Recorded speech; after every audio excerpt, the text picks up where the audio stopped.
Музыкальный фонтан в Олимпийском парке не продержался и года. Сегодня утром генеральный директор зоны отдыха в ходе объезда обнаружил, что конструкция повреждена. В результате небольшого расследования установили, фонтан сломал КАМАЗ спецэкосервиса. 3 дня назад машина проехала по сооружению. Веса конструкция не выдержала. Надо будет вызывать людей со Ставрополя, подрядчиков, которые строили этот фонтан, то есть чтобы они оценили этот ущерб, заказали запчасти, которые повреждены.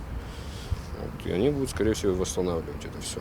Напомним, фонтан запустили летом прошлого года. Городская администрация приурочила это к празднованию 230-летия Владикавказа. Поющий фонтан стал настоящим подарком для детей, гостей и всех жителей столицы. Вот только радовал он горожан недолго. Хотелось бы, конечно же, заметить, что наша администрация тоже не ведет, наверное, должное внимание, не уделяет этой парковой зоне.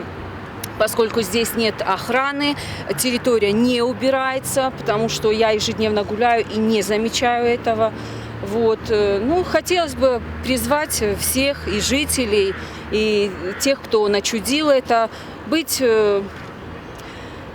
относиться с любовью к тому, что творится для нас. Сумма ущерба пока не установлена, но в ближайшее время начнутся ремонтные работы. Горе-водитель находится в полицейском участке. Следствие ведется, но пока неизвестно, кто будет нести ответственность за поврежденный фонтан. Фатима Дзываева, Элина Гаглоева, Алан Гасанов, Осетия ТВ.